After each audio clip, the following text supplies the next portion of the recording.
Garcia's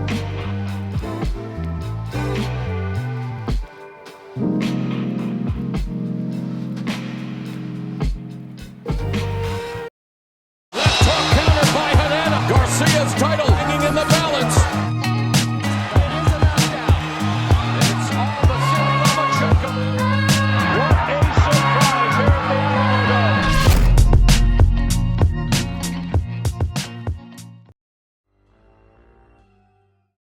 In June 2008, Vernon Forrest would get dethroned of his WBC junior middleweight crown against the undefeated Contender Series star Sergio Mora by majority decision. Most watching thought this would be the last we'll see of Vernon Forrest at the top of his level, making it an end of an era. An immediate rematch was made. We're talking 3 months later. Vernon is promising that you will see the Vernon of old in this fight. Vernon claimed on the day of the weigh-in, his system for cutting weight was thrown off. Instead of being at 154 pounds on weigh-in day when he wakes up at 5 in the morning, but at 5, he's at 160 pounds. He was able to shed off all but 2 pounds. Then he was forced to hit the sauna and sweat the rest off. He was able to make weight, but he claimed he was drained from it. So I wake up at 6 pounds over. I started working out at 5 o'clock in the morning. The pounds wouldn't come off. The last 2 pounds just stuck. It's really stuck. So I had to go to the sauna, and for 2 hours I was in the sauna sweating off the weight. I got the weight off, but I was flat, and so it just drained me. Having the fight literally immediately would prove to everyone that was the case, which Vernon would put on one of the greatest performances since the Shane Mosley fight. Good left hand by Ford. Good right hand. Again, he's going to get pounded and get crushed. Yeah, I think he'll land and take a big toll against a big right. Mora down. There's a sharp left and a big right hand. And that staggered Mora. He's just not letting Mora into this fight for a minute. Left hand. And that buckled the knees. And I believe they're going to say that the knee went down. Forrest would sweep Mora, finishing the fight strong and recapturing the junior middleweight crown by a wide margin. There's a right hand from Forrest and a pretty good jab and a right hand. There's a good right hand. That staggered Mora. And now a left hand. Trying to finish with a flourish. Another left hand. And a wild right misses. Left hand. Combination work for Mora. And another right hand for Mora. 5 seconds left. Or rather from Forrest. Vernon would unfortunately pass away the following year, 2009 being a very grim year in boxing, with the passing of Vernon Forrest, the great Alexis Arguello, and Arturo Gatti all in the same month of July, just weeks apart from each other. You know, my condition was fantastic, my weight was fantastic, so I knew it was going to be a great performance. You know, this fight was about this belt. It wasn't about money. It wasn't about opportunity. It wasn't about fights after this. It was just about this one fight. I'm happy I got this fight. Whatever happens after this, it happens, you know.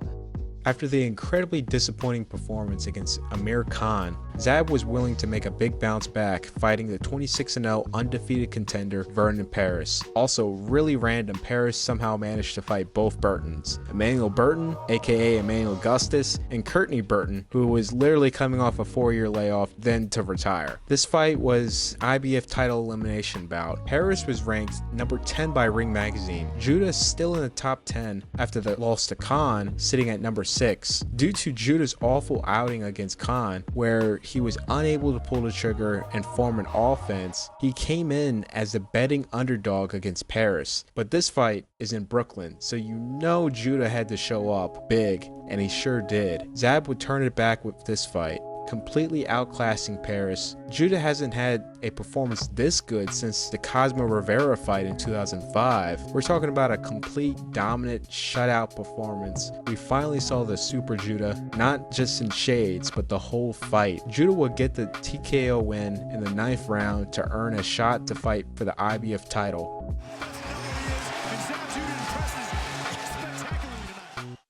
This would be Broner's first fight in the lightweight class after moving up from super featherweight. His opponent is a WBC champion Antonio DeMarco. DeMarco had won the vacant title against Jorge Linares, pulling off an amazing comeback late in the fight. He will then beat contender Miguel Roman, then John Molina. There was a bit of a glove issue. DeMarco was complaining about Broner's gloves being smaller. The gloves were already checked and approved by the commission. So after some commotion, DeMarco agreed to wear Broner's spares. Paris, which is why both fighters are wearing pink gloves. This fight was shortly after the passing of the great Emmanuel Stewart, and Broner commemorated his performance to him by putting a picture of him on his trunks. A tribute indeed, because this would be one of the best performances of Broner's career post-super featherweight. Marco coming in with the left hand. He's not giving much headroom. You know you're going to get countered. That's exactly 2 punches in a row yet. Well, they're still in that situation where each guy can bleed it. Hard right hand by Broner. DeMarco never had a chance, and Broner just took him apart and carried him to where he couldn't carry him no more. Rather than professionals.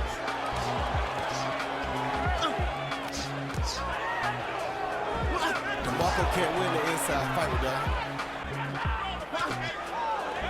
Good sharp right hand inside by Broner. And another. DeMarco with a right to the body. Broner lands an uppercut. And another. DeMarco fires back with a right and a left. And he put him away in the 8th round. A brilliant performance that set the bar high for the young champion. Devastating DeMarco with uppercuts. Yeah, because his hands are so in that fight right there. DeMarco lands a straight left. Combination punches on the inside are killing DeMarco.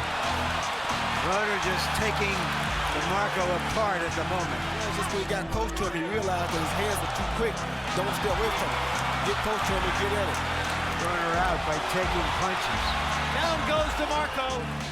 A fighter has that one performance where it's so good that it cannot be repeated again. This is it right here. Paulie Malignaggi, coming off his devastating loss against Cotto, where he took a beating and still fought on with a broken jaw and all to make it to a decision, would find himself after a comeback fight against Egner Cherry back into title contention. He will be fighting the tough and underrated Lovemore Endo in his first fight for the IBF Junior Welterweight title. Paulie would completely shut out Endo. He fought his ass off from round 1 to round 12. It was a hell of a show. 2 out of 3 judges did not give Endo a single round. Whenever I think of great one-time performances, this fight always comes to mind with me, because what was to transpire after that? We will never see Paulie like this again for years. This fight was in 07. The next time I would see the Magic Man looking like the Magic Man will be in a series with Juan Diaz in 2009 and Adrian Broner in 2013.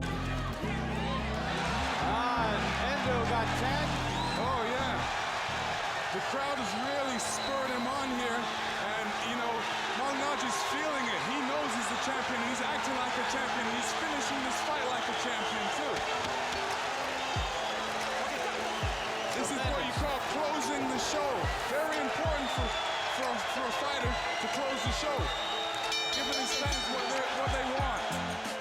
After a not-so-inspiring performance in his comeback after the Mayweather fight against Juan Lezcano, Hatton would find himself dropping his trainer and teaming up with Floyd Mayweather Sr. Paulie was fighting as the co-main, the Hatton-Lezcano card, as this was a setup fight for them to go against each other. Paulie looked just as bad as Hatton did and barely squeaked away with a decision in his rematch against Lovemore Endo. The contrast between the first and the second fight is insane. When training with Floyd Sr., Hatton had to start back out at the basics because he never knew how to do mitt work. The name of the game is hit and don't be hit. That's the name of the game. Ricky was just bulldozer, very aggressive, overly aggressive to me. To tell you the truth, he almost put me down in the gym when we first started because he really didn't know how to even hit pads. Hatton would pick it up quite quickly, and he looked amazing. So after months, Hatton under Floyd's tutelage is put to the test. Paulie would respectfully get the first. And afterward, he's expected. And it's something he has fought with several times. And if he can get it going. Very accurate. And after that, it was all Hatton. Hatton had fully adjusted and outclassed Paulie. Paulie had no answers to Hatton's adjustments. All Paulie had was his quick jab, which he was catching Hatton in the first round, but Hatton immediately found a way to not only evade it, but counter over the jab with his own shot. Floyd Sr. was able to provide Hatton with a better defense when applying his signature pressure and infighting. This led Paulie to get battered, then stopped in the 11th round. Of Malignaggi, or as immediately as Joe is learning that he can't be hurt. Everything with his left hand, but they have to be double and triple. Well, we're seeing but they're coming from Ricky Hatton. And Hatton has a big left hand inside or something, but he's they're going to throw it in right now. You are exactly right. Absolutely right, Lennox Lewis. Buddy McGirt came up the step. Before we get back to the video, be sure to hit that like button to help the rest of the good old folks see the video. This video's comment section topic is on, with the shutdown of the beloved Showtime boxing, what is your favorite Showtime boxing moment? And what was your favorite All Access or Fight Camp 360 season? Leave in the comments. Thanks for sticking around, and let's get back to the video. In the 12th defense of Golovkin's title, he would find himself against a very tough 29-1 Martin Murray. Murray would come up, win the prize fighter tournament, later earn his shot to fight WBA champ, the great Felix Sturm, fighting him to a draw. He'll find himself back into title contention, fighting another great, Sergio Martinez, in his first fight in Argentina in a decade. Murray would give all he could handle and even drop the champ in the 8th round. Martinez was able to rally back and squeak away with a close unanimous decision. Due to Murray's track record, this was billed as Golovkin's toughest opponent that will give him trouble, as Murray is a big middleweight. Golovkin, unbothered by Murray's size, was able to force Murray on the back foot and brilliantly put on a great offensive and underlooked defensive performance. Despite Murray's punch count, Golovkin was able to disable all his weapons and systematically break him down round by round. Not only the strong tight guard, but the chin of Murray was so good. With Golovkin, the punch that was going to get him down to the canvas was a perfectly placed body shot. Due to Murray's tight guard, instead of just loading up, trying to break through like some madman, Golovkin would strategically tap his way, finding weak points in Murray's guard, then load up when he least expects it, breaking right through. With the combination of the body attack, this broke down a fighter who seemed indestructible at middleweight, where the ref was forced to stop the fight in the 11th round, further continuing Golovkin's knockout streak. No, maybe not. Tremendous right hand shot by Golovkin. Murray sailed through the air before landing hand shot in the last round. And now Pavone's going to stop it. He's seen enough. Whether the people in Murray... This will be one of the last great performances of Golovkin, displaying all his weapons. There's two Golovkins here. There's a good boy killer / Mexican style Golovkin, who mixed it up upstairs and downstairs while brilliantly displaying his boxing ability. Then there's Triple G. Triple G was more of a headhunter, went far less to the body, but still displayed great boxing ability. But the abandonment of the body work would hurt him in future fights. I don't think the Triple G version of Golovkin would have been able to get Murray out of there to continue the knockout streak. But as Murray lands his few good... In the first match, there was a major fumble in the scorecards to ruin what was a great fight. The fight was originally announced as a draw, and to add on further to Rocky's disappointment, he will later be informed there was a mistake and he actually lost the fight by a split decision. Due to this fumble and the fact this was a very exciting fight, a rematch was quickly made. Barrera dominated the rematch, brilliantly displaying his boxing skills, completely disabling Juarez's offense to where he had far less round by round punch count compared to the first fight, causing the fight fans to boo the fighters. Barrera, ignoring the boos and fighting his fight, will not let up and continue to carve up and exploit Juarez's experience and boxing ability. The most important weapon in Barrera's offense was a jab. Juarez could not find a way past that, and he was getting eaten up. Barrera would earn an unusually close unanimous decision. Two of the judges scored at 115-113. One judge had it rightfully at 117-111, and Harold's scorecard had it at 118-110. So I went into full detail of the build up in my last video. Go check that out for more additional information. Since this fight was unfortunately made into a legacy fight for Inoue, to make things even worse, Fulton and his team claimed Inoue was cheating with his gloves and wraps, particularly stacking, which is perfectly legal in American states such as Nevada and Texas, which Fulton's biggest fight to date took place in Nevada. Stacking is legal in Japan, so Inoue is not breaking any rules here. Inoue has worn winning gloves for about 95% of his career, and yet he still had devastating power, especially when he grew into the weight classes. To shut down any excuses in the post-fight, if Inoue were to win, he had agreed to Team Fulton's method of wrapping, which they claimed was the root of Inoue's power. I'm thinking perhaps the only reason you defeated Frieza was because you had this sword in hand. I don't know, you think so? Clearly, without this sword in your possession, you're nothing. Inoue would also decide in this fight to wear winning gloves, which they are notoriously known as the pillows of boxing. Inoue knows he has power, regardless how his setup is on fight day, but he wants to beat Fulton with just skills and athleticism alone and display to a wide audience that Japan got that sweet science. And Inoue would fully display that from round 1 and on. Fulton from rounds 1 through 3 was lost while fighting mostly on his back foot. Even at one moment he tried stepping on Inoue's foot pretty blatantly, which the ref quickly noticed, told Fulton, then gave a much stern warning about that. After the third, this forced Fulton to begin to fight forward and get Inoue on the back foot as the pace began to slow in the fight. The commentary team embarrassingly stating that Fulton was supposed to have been the better boxer. Fulton mostly being beaten to the punch, but to his credit, he would catch Inoue with his best punch in the 5th round at the 2-minute 36 marker with a short shot that really should have dropped Inoue. I think that's as perfect is going to get with Fulton, and Inoue just ate it. Despite Fulton landing here and there, catching Inoue out of his rhythm, Inoue would still bank in the round based on him matching Fulton and then some. After that round, it was pretty much a walk in the park for Inoue. Fulton just had no answer, and in the 8th round, which it's crazy because what set up Fulton to land that counter in the 2-minute 36 mark of the 5th was a short shot when Inoue was throwing the stiff jab to the body. Inoue would throw that very same shot just with a better guard and at a much faster speed, which makes me think Inoue could have been a bit punched out in the 5th. But unlike in the 5th, Fulton was ready for it to a T, as Inoue didn't really do anything to set it up. And in the 8th, he did not see it coming because Inoue was setting up a trap, which was that. Fulton was unable to recover, and that was all she wrote.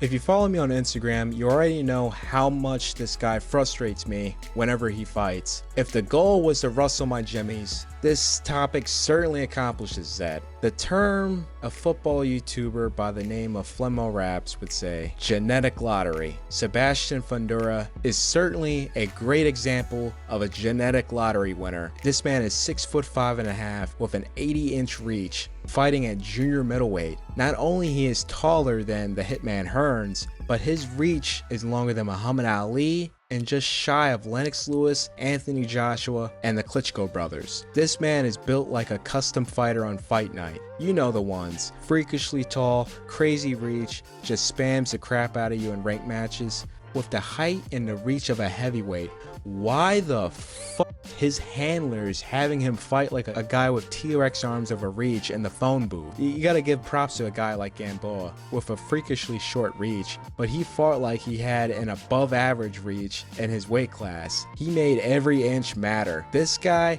yeah. No. What egotistical, deranged team members never corrected this man's style where he can fully utilize his height, reach, leverage, and the power that comes with all three together? Young fighters come up with the trainers who train them as amateurs or relatives who know something about boxing but are not professional trainers and are not equipped to bring them to the next level. This is borderline criminal here to brainwash this guy that it's okay for him to be fighting like this. It's just absolutely sad because this can shorten this young man's career. It's like soon as he upped up the level of competition going for a title run, due to this awful style, he was taking an unnecessary amount of damage. Very preventable. Even taking baby steps of changes, fight by fight, would have helped, but they didn't do a damn thing. Even when the Lubin fight was a massive wake-up call. You know, when you say that, you know, some trainers, amateur trainers, need to give their pupils some wings, allow them to get some other teaching, say, what can you teach my boy? Help him to get better. It's a good point. The roots of knowing about fighting, of making them love fighting, knowing how to train, but then you give them the wings so that they can fly to the best place for them to become as good as they can be.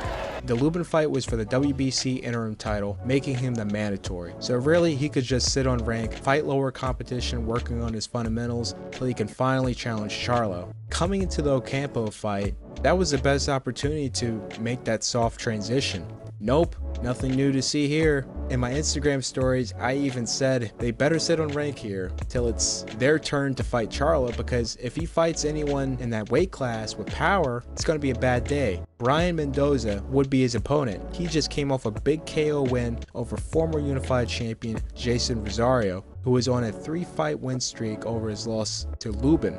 Once again, nothing new from Fundora. The first 2 rounds, there was an attempt to use his reach. He was keeping Mendoza at bay, but that was thrown out the window, and now we see him fighting in the phone booth with Mendoza, which is just sapping all that potential power he could have on his shots. It was just a matter of time, and Mendoza would catch Fundora with an overhand shot that went unaccounted for, obviously. Mendoza was a bit off mark this time around. In the 7th round, he would find his mark with the overhand. Then even more success with the short left hook, which came to Mendoza's surprise, to where after the pause in action, he quickly finished off Fundora, which due to the ref's bad position, really could have stopped the fight right there and saved Fundora from cracking his head on the canvas. Quick shout out to Muay Thai for allowing refs to catch the fighters' heads upon getting knocked down backwards. There's plenty of recent examples going viral, but this practice has been going on for years, as Muay Thai is one of the most deadliest combat sports. This fight here is from 1993 of the legendary Muay Thai champ and 2-time boxing world champion Virapol Sahapram and his rematch against rival Samsan Isan. Sahapram knocks Isan down, which if his head hits the canvas, he would have been out, with the ref catching his head. Sahapram would then knock him down again, where the ref would catch his head for a second time, not taken away from the fight, nor the finish where Sahapram would finish off Isan in style, with the ref once again saving the back of the head of Isan. I can just imagine how many careers can be saved and prolonged if this was practiced in boxing. With all that being said, I hope Fundora is able to get that proper help he needs and transition to a boxer puncher where he can use his height and reach, because this is an absolute waste of a fighter who has so much potential. The Charlos, which I'll pretty much say it was a joint effort by both brothers to have a fight with Canelo. Apparently Jamal, who is the middleweight champ, was supposed to have been fighting Canelo, but it did not fall through because Jamal was going through some problems. Since this was a fight Jermell always wanted, he took up the challenge to fight Canelo. I personally thought out of the two, Jermell was the full package, despite Jamal having the most potential. Coming in, I thought this was going to be a competitive fight because of Jermell's track record. He may not start fast, but he is one of the best anchors in the sport when it comes to finishing a fight. So I was really expecting Charlo to dig deep in the final 4 rounds of the fight. The strength is one thing. Canelo will obviously have that advantage as he properly put on the weight for super middle, but the speed, agility, footwork, and ability to cut off the ring, Charlo was not expecting. Charlo seemed like he was still under the assumption that he was fighting the Canelo in this picture right here, cement feet Canelo, that had so much trouble cutting off the ring and forming an offense against Lara where Canelo would just follow, no jab, and headhunt. This version of Canelo is far better at cutting the ring off, uses his jab, and applies pressure, and despite not finding an opening, will forcefully create openings by purposely banging your elbows in guard. Perfect example being in the 3rd round. Charlo was so worried about Canelo purposely throwing to the high guard that he left his body open due to Canelo's feint, which he threw a perfect hook to the body. That banging on the guard will eventually leave Charlo with another weak spot where he's expecting it to come in wide as usual, but Canelo threw it straight, splitting right through the guard, dropping him. Charlo just couldn't find a way around Canelo's offense and defense. I believe he was truly trying up until the knockdown, and then he packed it in. That was reassured when it came to the championship rounds. Like I said, Charlo is a great anchor, but he came in tonight to finish on his feet and not finish the fight strong. Canelo will retain the undisputed title by a wide margin on the scorecards.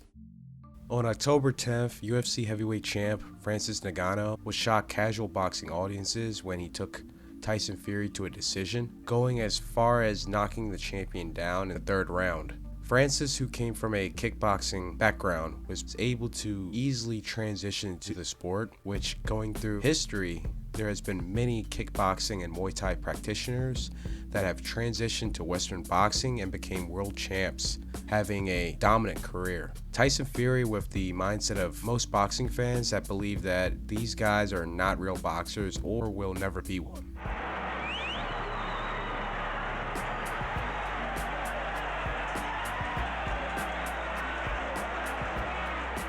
Did not bother to train hard for this fight. As mentioned in my cherry picking video, let the fighter's media workout be a good foreshadow. Fury, who usually puts on a show on the pads, looked absolutely awful. No rhythm, stiff, and out of sync. The failure of setting up the Wilder versus Joshua fight due to popular demand, this fight was the best option for Joshua as he waits in line for a title shot. Not repeating history, Joshua came in the best shape and brought back that 2016-2017 aura that's been missing. This was boxing versus MMA, UK/Nigeria versus Cameroon. A lot of weight that would elevate one's game, and this is probably the most intelligent fight Joshua had fought in a long time. Unlike Fury, Joshua forced Francis to think, which helped create openings and counters for Joshua. Joshua beautifully using his range to drop Francis down in round 1. Then to just pick him apart in round 2, drop him once more, then he would finish him off in Charles Martin-esque fashion. No wasted punches, just straight aura farming.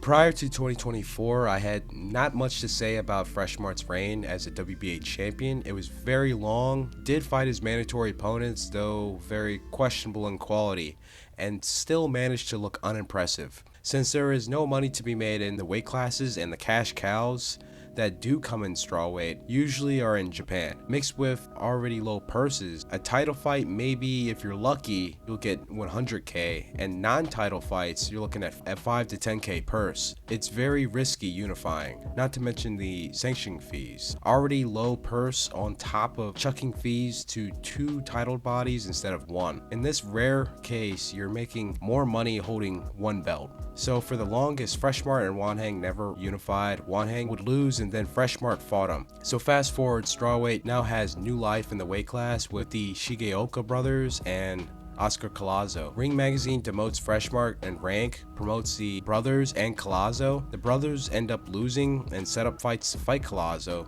Freshmart in a legacy fight defeats an Olympian, then receives an insane career high pay by Turkey to fight Collazo for the first ever ring title unification. Freshmart did end up losing, but he proved in those 2 fights a level of grit and skill that I myself had never seen when following his career. Freshmart would move up in weight and he would be in line to fight for the WBC light fly title against contender Junior Zarate. A guy prior to the Winwood and Collazo fight, I would say could have potentially beaten him. This is the best I've seen Freshmart. I've been following the man's career, posting about it for like a decade now. I can't stress this enough, he's never looked this impressive. It's like comparing flyweight Pacquiao to featherweight Pacquiao, except Freshmart is like 36 years old. And funny enough, Freshmart had a running gag of compared to being a Pacquiao lookalike, and at sometimes fighting like him, just from a orthodox stance. Freshmart would dominate the fight and close the show big to win by unanimous decision to become a 2-time champion. As I was praising Joshua for sticking to the game plan and not taking the task at hand lightly to where he's got in the bag at the opening bell, Dubois put on a brilliant show. Joshua fighting overconfidently, not keeping his guard up, and really trying to look pretty. Dubois would catch him with his guard down and drop him at the end of the first round to be saved by the bell. Then once again in the 3rd round to be saved by the bell once more. From the start of the fight, I did not really see Joshua using his range despite having a 4-inch advantage.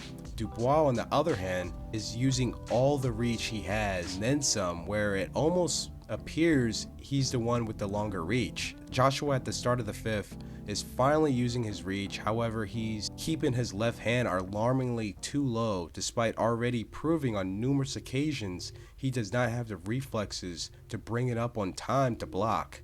I get he's trying to throw a jab to the body, open up stairs, but he simply does not have the speed nor reflexes at this moment to pull that off without getting hit. Any coach who was under the Crunk Gym tutelage would have modeled Joshua to be a hybrid between Vladimir Klitschko and Lennox Lewis. He would have never been in this position, and the moments to follow right here.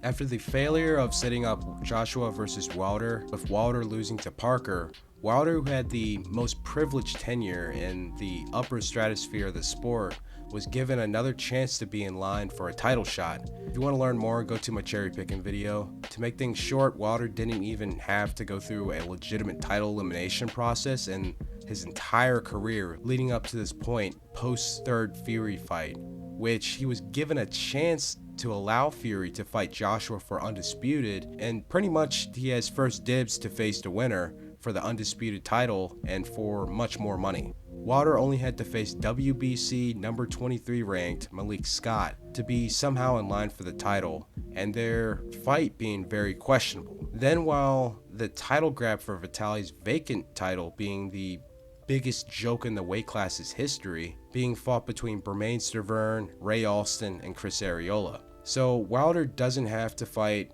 Bryant Jennings. He ends up winning the WBC title.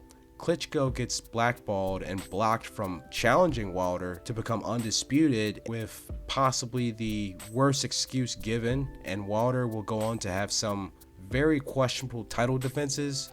The Grim Reaper Roper will defend his heavyweight title against the number 8 ranked heavyweight contender according to the newly released WBI ranking, with one make-or-break fight against Luis Ortiz. This is literally watching 1956 film The Harder They Fall taking place in real time, which the movie is pretty much in disguise based on the career of Primo Carnera. It's the Citizen Kane of boxing films, more so about the ugly side of the industry and the powers to be. Teddy Atlas, throughout his broadcasting career, has often quoted lines from this film.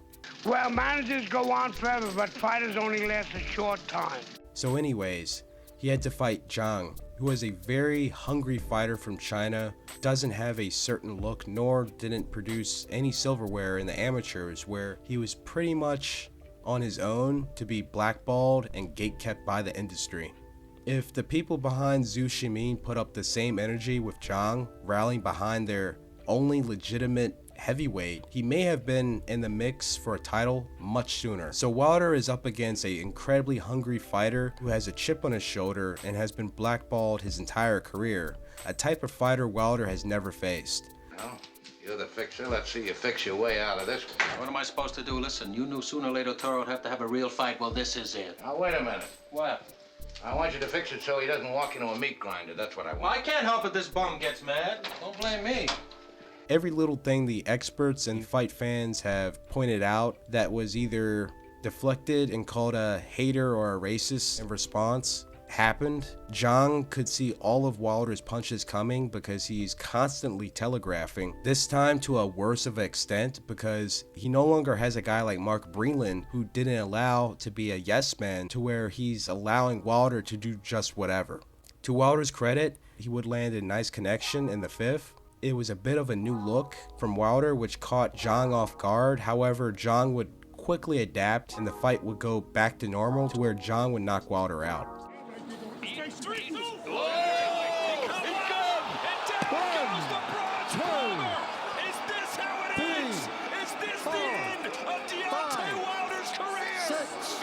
He's not making this count, son. 9. This fight is finished. It's over. Big bang. Shaylee Zhang has...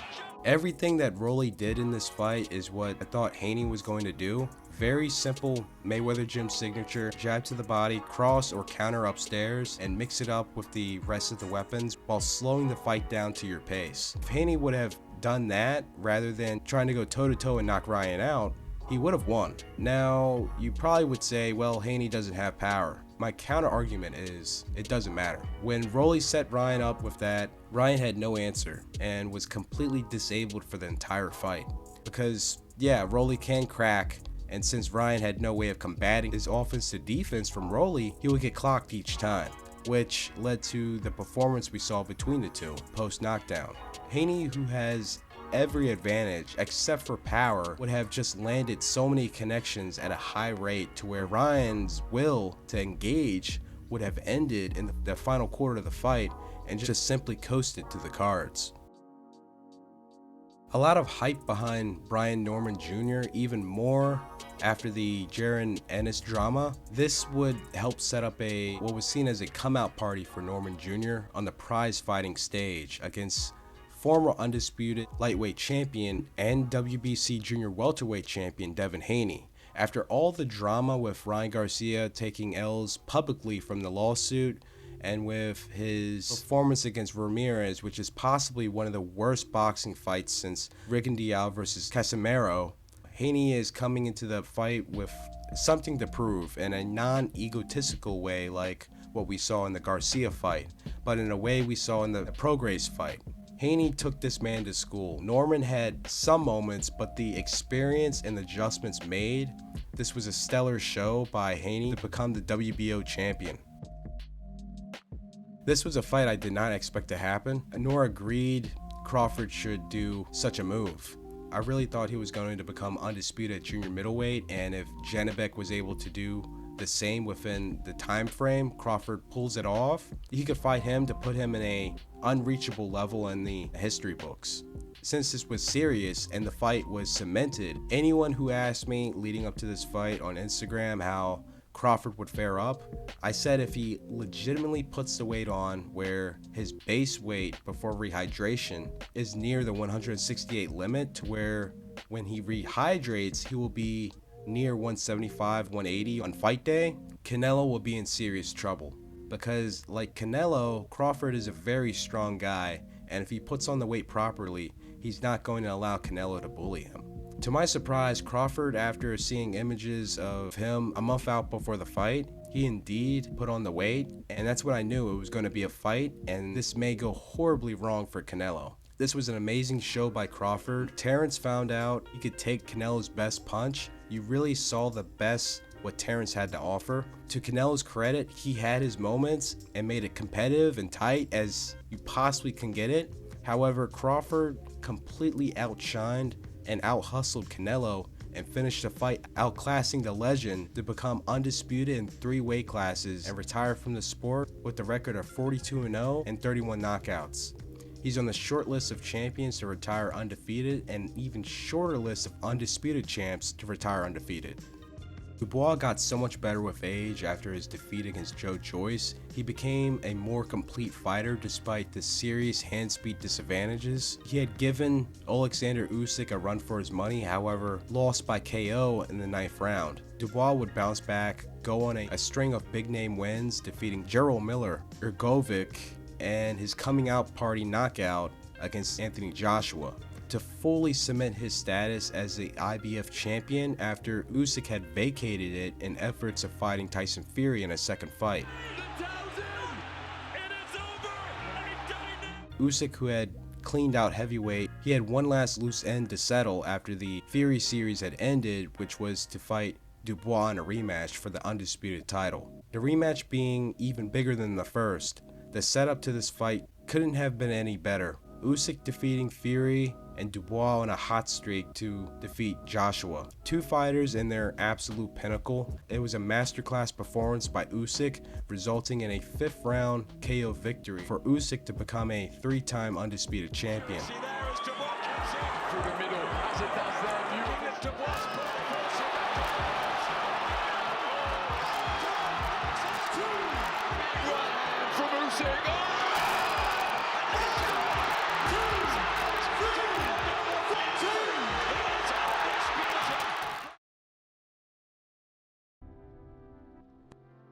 This matchup really came out of nowhere, as many were expecting a potential lightweight unification against lineal champion Jorge Linares. We get a fight with Broner instead. This is Mikey's first fight at junior welterweight, and despite Broner's experience above lightweight, Mikey still came in the slight favorite to win over Broner. Broner was at plus 250. Despite those odds, Broner on paper was a force for the lightweight to deal with. Though Broner had the clear speed advantage, Mikey swept through him thanks to superb timing, consistently being first with his shots, when Broner was being hesitant, but not overstaying his welcome to be countered. Great usage of effective aggression. Ultimately, Garcia was able to sweep Broner on the scorecards to win by a wide unanimous decision.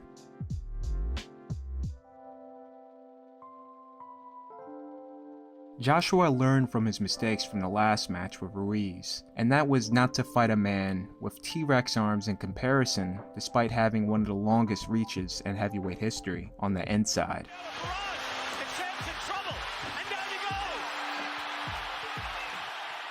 I don't think anyone took Joshua's words for it coming in camp for the rematch. Joshua stating he's going to fight like Ali. Well, it certainly was not like Ali, but he definitely outboxed and outclassed Ruiz to win by almost a shutout on the scorecards to regain the heavyweight titles.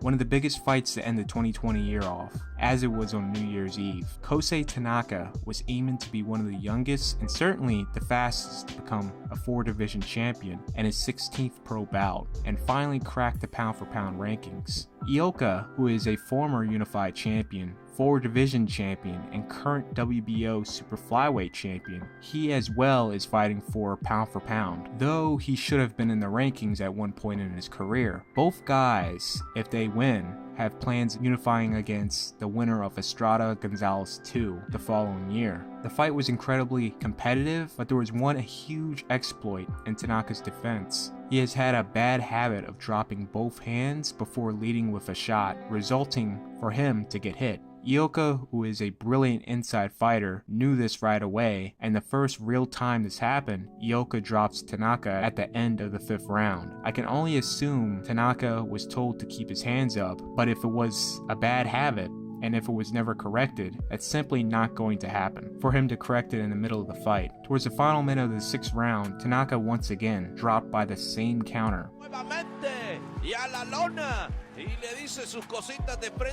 Despite putting in great work in the 7th round, clearly winning it, unless he was able to hurt Ioka, you can just sense this happening again. And in the 8th round, around the same time in the 6th, Ioka catches Tanaka once again, and this time it was for good. The ref stopped the fight as Tanaka was out on his feet. Ritmo de pelea bastante más calmado, mientras que Tanaka, todos sus combates son frenéticos de principio a fin.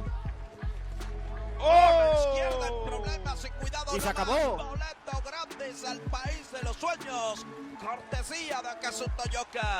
Ioka successfully defends his title for the 2nd time, and as of a couple months ago, finally enters Ring Magazine top 10 pound for pound. To add on, that was actually a brilliant stoppage by the ref, because Tanaka had a great 7th round, and the 8th was good as well. You may say he was winning the 8th. He stopped the fight soon as that punch landed, and the ref literally had to catch him as he briefly lost consciousness.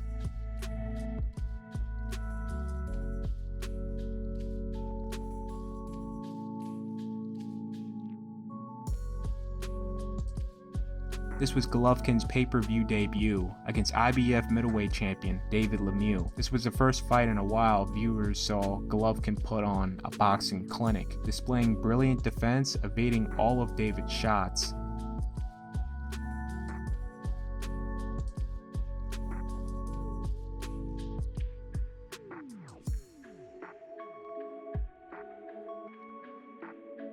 Gennady could not miss with the jab that night. That was the most effective weapon of the fight, completely taking David off his game. Golovkin would knock Lemieux down in the 5th round, and depending on how David reacted, it could have very well ended up as a disqualification. Только очко не снимайте. Он бил уже во время движения вниз. Тяжелый нокдаун.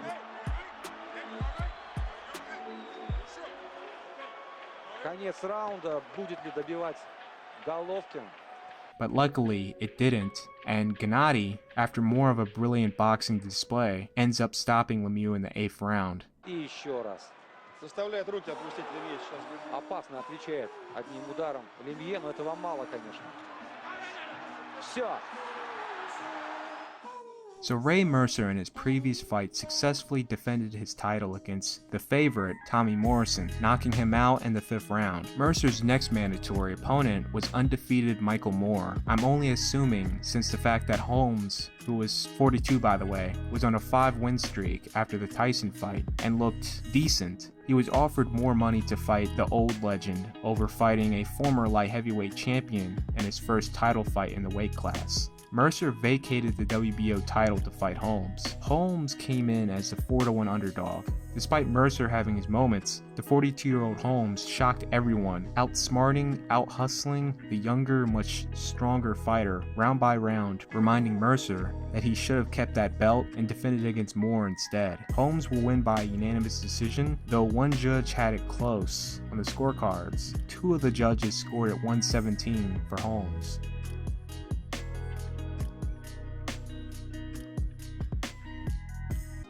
As explained in one of my videos regarding this fight, the history of the super middleweight division up to that time was mainly ruled by fighters across the pond in Europe. You saw the best guys fighting the best that defined a whole decade. American media did not report it at all, just like the cruiserweight division. Downplay and underrate the fighters there when the US has no one at that time to bring forward to the table. When Jeff Lacey was coming along, despite him just coming into the super middleweight scene, picking up a belt, he was immediately put on that pedestal. They was calling him the super middleweight Mike Tyson, and the media was clowning the long reigning champ, Joe Calzaghe, not giving him a chance to win.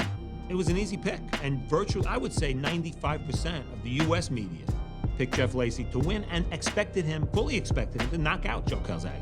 Joe was actually injured just before the fight, and his dad reminded him how much he needs this fight, how much the media has belittled him, and this is his night to shut them up. Joe fought like a man possessed. We're talking about Hajime no Ippo, green eyes possessed from round 1 to round 12. Lacey was being completely outclassed, and to top it off, Calzaghe knocks Lacey down for the first time in his career in round 12, and finishes the fight on the highest note.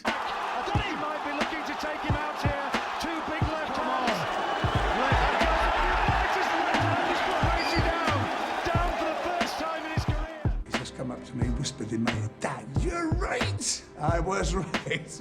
With an F in, of course. Dad, you're right. I told you, Joe. I told you, Joe. And we kissed each other. On this list, we saw all levels of boxing lessons, but out of all of these, at least they looked like they had some sort of game plan. Berto in the Mayweather fight, I've never seen someone so clueless what to do in the ring. Dude was like Ricky Bobby when he first got interviewed after winning, and was like, what do I do with these hands? I'm not sure what to do with my hands.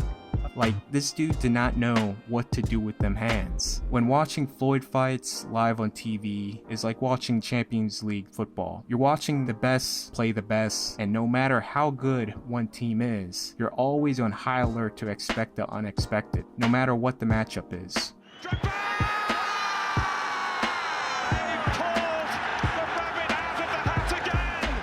Dang, with this fight, this is simply just league play against a team that's about to get related to another league.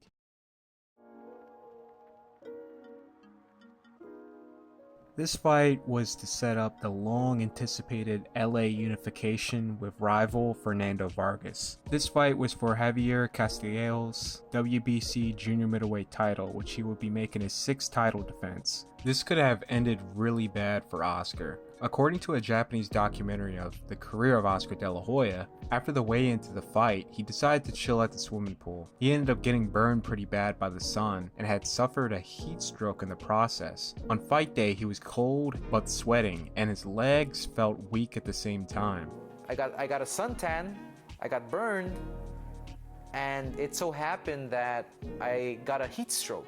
I remember coming down the tunnel into the fight. I remember my legs just shaking. They were shaking because they were so weak. And so in my mind, I was saying, my gosh, I'm in trouble. This guy's gonna probably knock me out. But once the bell rings,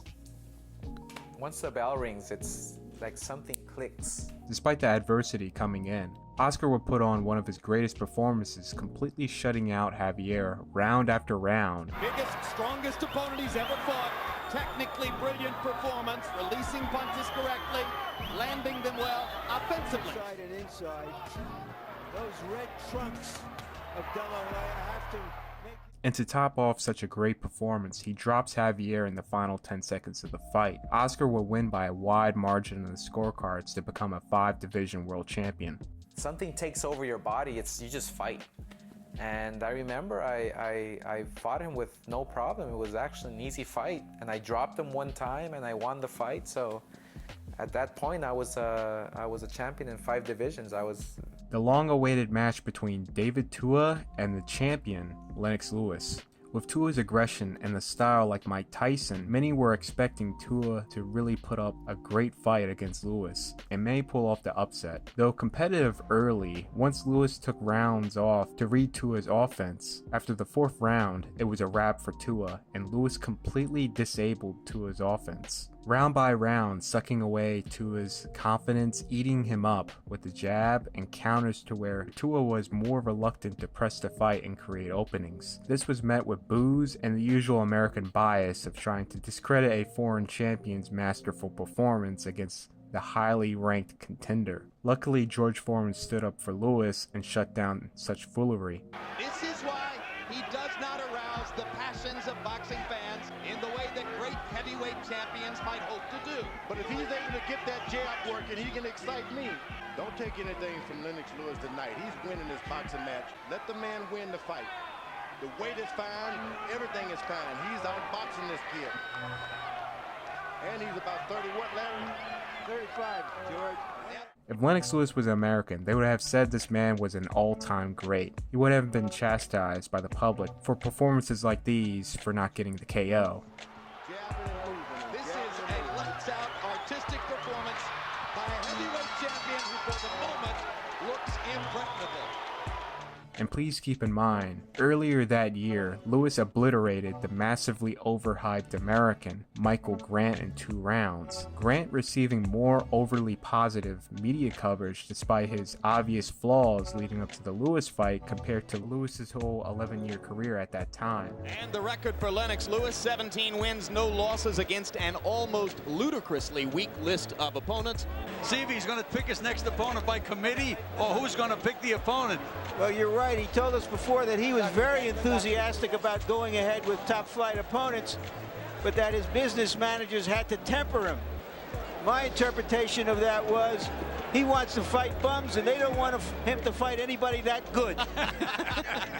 After all that, Lewis really made Tua look bad in the championship rounds to end the fight off and get the wide decision victory. This was Moore's 5th fight at heavyweight since moving up from light heavyweight, and he was up against 6'10", 275-pound Mike White. This was a brilliant performance by Michael Moore. Michael dropped White in the first minute of the fight, and White would barely make it out of the round. Everything but aggressive. Well, he's reached the proper size, but Moore has done everything, though, George. He's saying, somebody get me out of here.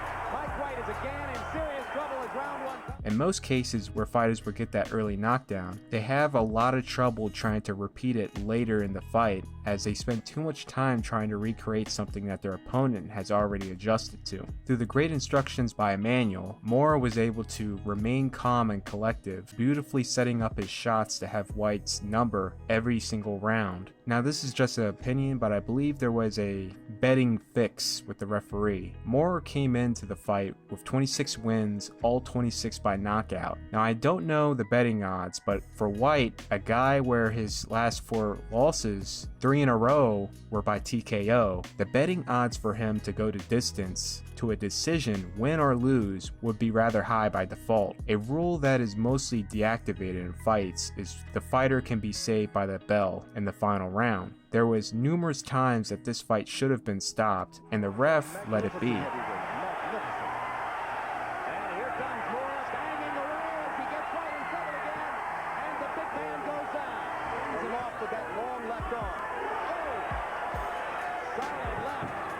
He's knocked down. He should hold on even before. Well, he should hold right now because he's getting pounded. And I think you're going to see an 8th-round TKO. It was so blatantly obvious that Emmanuel Stewart himself complained about the ref to Moore telling him you need to put on a sustained 30-second rally on him and get the stoppage. This is it. It's ready to go now. That's what you got to do. You just got to sit down and set a sustained attack all the way through for about 30 seconds and it's over with. And don't the referee stop the fight. The man has been down so much now. Stewart once again telling him, coming into the final round, to knock him out despite Moore being way up on the scorecards. Remember that Saved by the Bell rule that is rarely in effect? Well, guess what? Moore knocks White out 3 seconds before the bell rung. Quicker fighter. Saved by the bell. Now, wait a minute. Harold, you can be saved by the bell in the last round. The fight is over. Absolutely right. Saved by the bell. No knockout. White is out, doesn't even come close to making it up before 10, but that doesn't even matter because of that rule, and this fight goes to a decision instead of being ruled a knockout. As stated in my Adrian Broner video, in the post-Marcos Maidana arc of Broner's career, this would be one of the best shows. Khabib was 19-1, his only loss was to Jesse Vargas, in which some believe Vargas had lost that fight, Dan Rafael having Khabib up 2 rounds. Despite the controversial loss, Khabib still held top 10 ranking by Ring Magazine, listed at number 9 in the world. Broner completely shuts down Khabib's relentless offense, round by round. Something that has always been Broner's issues fight after fight was having consistent punch count and remaining active throughout the fight. That was not an issue, and this performance was definitely a what could have been in the career of Broner. Broner would make a statement by not packing it up and going the extra mile of getting the 12th round TKO victory over Khabib.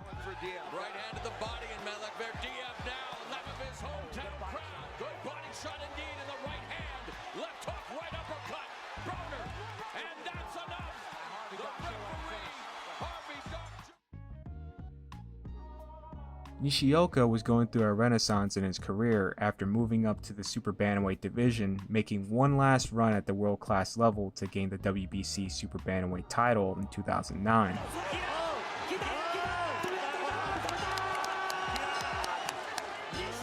Just 4 years earlier, it looked like his career was at the end of the road after his sad performance against rival Viral Sahapram in their 4th fight to end their quadrilogy. I compared this in my When Fighters Turn Back the Clock video to Nonito Donaire's fight with Carl Frampton, how it definitely looked like it was the end of the road, moved down to a weight he's more comfortable at to completely revitalize it, taking the entire boxing world off guard. After 3 successful title defenses, Nishioka's opponent was against Commonwealth EBU champion and WBC mandatory challenger Rindle Monroe. Monroe built up a hell of a resume, defeating undefeated Kiko Martinez not once but twice, contender Simone Maludrotu, and lastly Victor Terrazas to earn the mandatory position. Based on articles from the West, this Eastside Boxing article, when Monroe earned his title shot, they stated that Nishioka is in for a tough fight and he better get ready. Somewhat competitive early, Nishioka would put on one of his best performances of his career.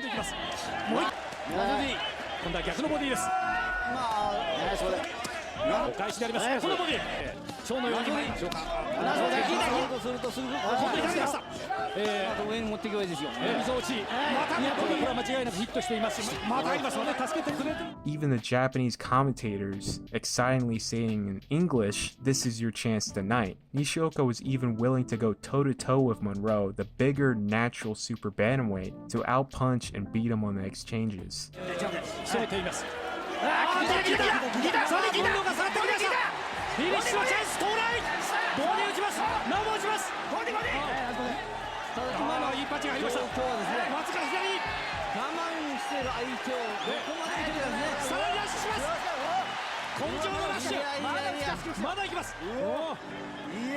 Despite up by a landslide, Nishioka would let his hands go and put on a great rally to try and get Monroe out of there in the final round. Nishioka would win 119-109 on all scorecards to solidify his status at super bantamweight as one of the best.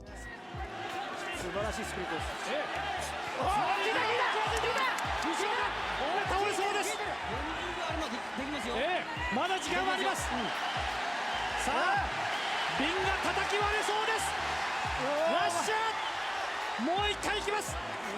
いや、こらえたこらえた。 So this is where the legend of the great Ricardo Lopez started, against a Japanese boxing legend and now world-renowned boxing promoter Hideyuki Ohashi. Before I start, there is nothing more I hate when doing research on two legendary fighters is the first listed results searching their names. You type in Jack Johnson and you get this Jack Johnson, most boring, most bland music artist. And when searching up Ricardo Lopez, the first of many results you get is spammed with this guy. Who would have thought this guy would be more historically significant as this guy? Oh boy, where am I at now? So Ricardo Lopez was just damn near unbeatable at strawweight. It's just wild how bad he picked apart the champ Ohashi. Now, I wish I included this in my previous video about the real-life Hajime no Ippo moments, but this was definitely the equivalent of Ricardo Martinez versus Ippo. Lopez was just on several different atmospheres above him, and he would get the TKO win in the 5th round.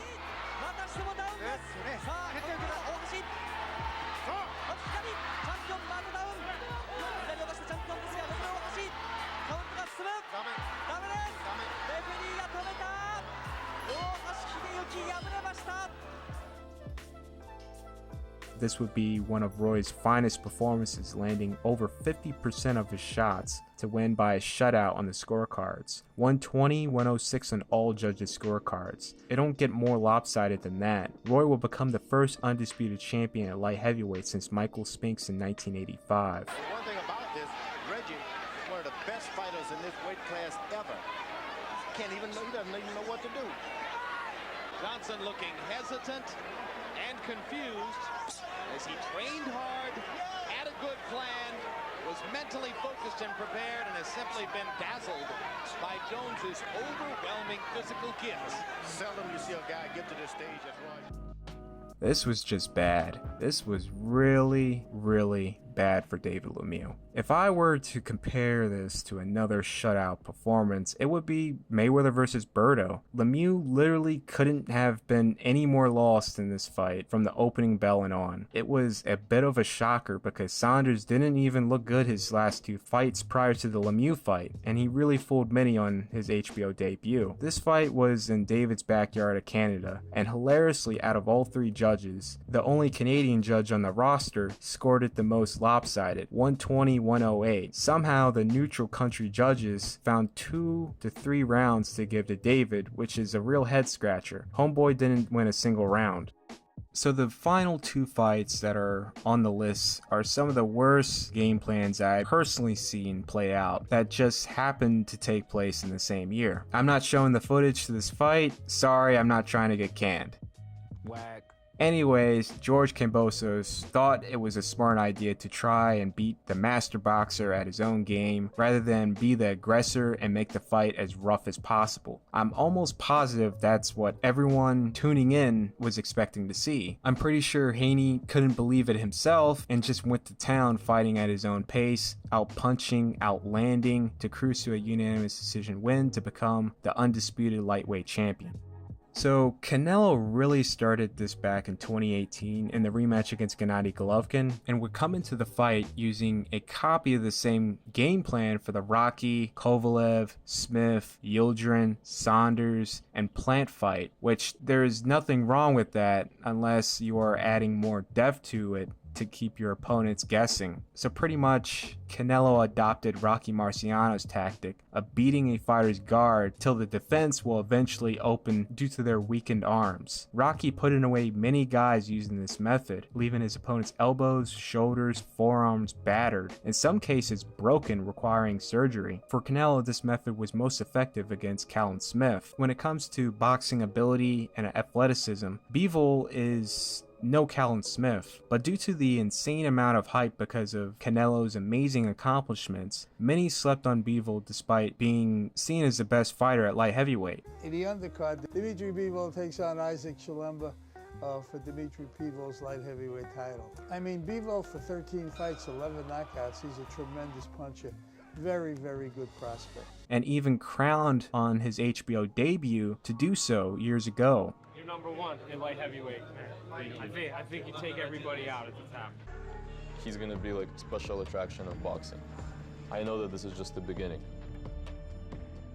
So it's wild that no one knew who this man was and threw him in the same boat as a Yildirim. Bivol has the slickness, the footwork, and the awkwardness of a Sergey Kovalev, but he's younger and much faster. If Sergey gave Canelo all he can handle before he hit the wall and got tired late in the fight due to Canelo's one-dimensional game plan, this is a failure in the makings if proper adjustments aren't made, because Bivol is going to be 100% ready and prepared for Canelo's tactics, as he fought the same way against the physically bigger guy. I ran a poll just days before the fight, and out of all the polls I ran, this single-handedly being the most lopsided. I screenshotted this before many flocked back on the post to change their predictions, and Bivol's win percentage had shot up by double digits. So what happened on fight day? Bivol did exactly what was expected, and Canelo came in with one plan and not a backup, and it really showed. Bivol was expecting Canelo to try and beat his guard, and despite having clearly visible marks from that, he adjusted to mostly disable Canelo's offense and frustrate him round by round, outlanding Canelo. For Canelo to win the round, he will have to land here and there and outthrow him by a large sum, which that wasn't the case at all. Bivol was landing at a way higher percentage and outthrowing Canelo. The ultimate checkmate was when Bivol clearly taking the round away from Canelo. Canelo knows he's down on the round just a bit, but he can't get to him, so he tries to bait him in and get him to press forward. Bivol obviously not going to bite on that desperate attempt and continues to stick to the game plan of boxing and using effective aggression when necessary. Bivol would win by a close unanimous decision. The scorecards don't really reflect of the performance Bivol gave shutting out Canelo. Yes, you do have your swing rounds early in the fight, maybe in the middle if you're generous. 118, 110, and 117, 111 is the most appropriate. In future campaigns at super middleweight against natural super middleweights and light heavyweights, hopefully Canelo comes up with better ways of dealing with opponents like Bivol.